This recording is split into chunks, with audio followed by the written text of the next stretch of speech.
नमस्कार, आप देख रहे हैं जी इंडिया न्यूज में। आप सभी के साथ हूं ज्योति शर्मा।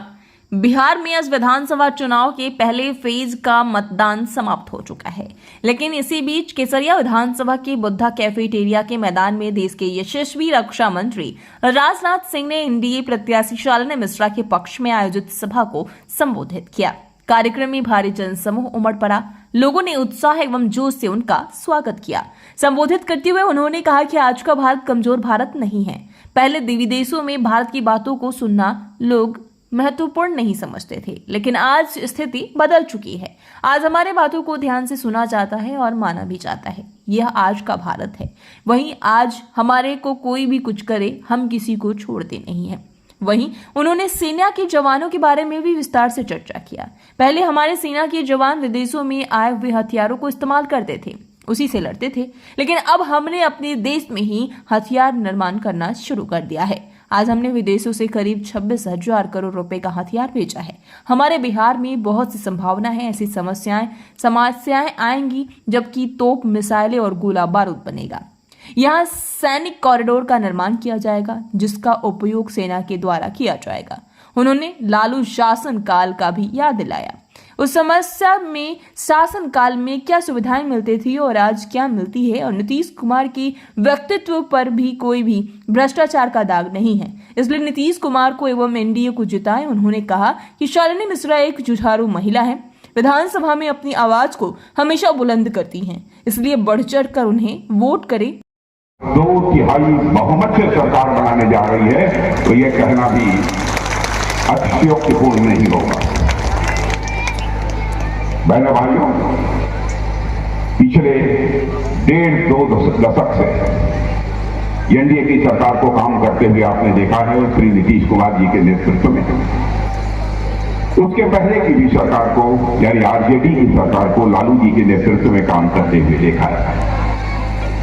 मैं समझता हूं अंतर क्या है, यह बताने के लिए लंबा भाषण करने की कोई जरूरत नहीं है। स्वतः लोग महसूस कर रहे हैं कि दोनों के बीच अंतर क्या है। हमारे जैसा व्यक्ति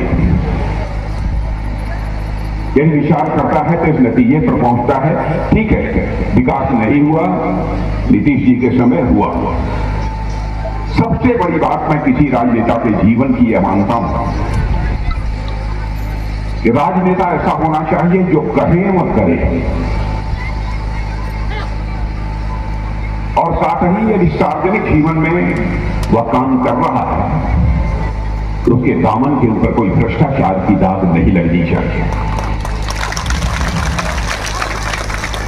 और यदि भ्रष्टाचार की दाग लगती है तो सारे शर्म और हया को छोड़कर राजनीति नहीं करनी है, बल्कि डंके की चोट पर कहना चाहिए कि हमारे ऊपर जो आरोप लगे हैं, जब तक मैं आरोप मुक्त नहीं हो जाऊंगा तब तक मैं राजनीति के मैदान में कदम नहीं रखूंगा। आप ये कहेंगे क्या ऐसा हुआ है? हाँ, हुआ है। हमारे अडवाणी जी नेता, एक बार किसी ने ऐसे ही बेबुनियाद निराधार आरोप उनके ऊपर लगा दिया। लोग समझाते रहे, अडवाणी जी दुखी मत होइए। उन्होंने कहा नहीं, राजनेता का भी एक अपना धर्म होता है। संसद की सदस्यता से त्याग पत्र देता हूं, और जब तक आरोप मुक्त नहीं हो जाऊंगा भारत की संसद में मैं कदम नहीं रखूंगा।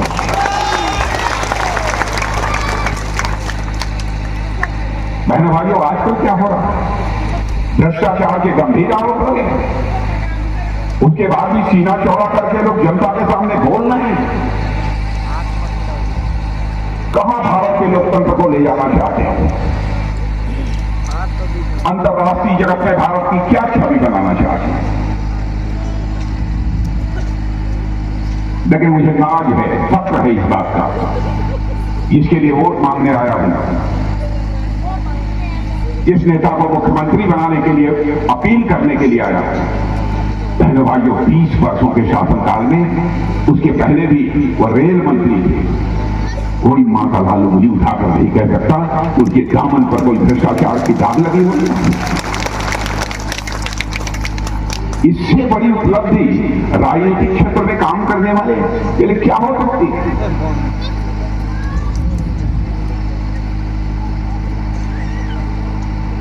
बहनों भाइयों, यदि मुझे कहना हो, उनका चुनाव चिन्ह तो दूसरा है, तीर है, लेकिन वो कमल के साथ है। वो राजनीति के दलदल के कमल है नीतीश कुमार, मैं कह सकता हूं।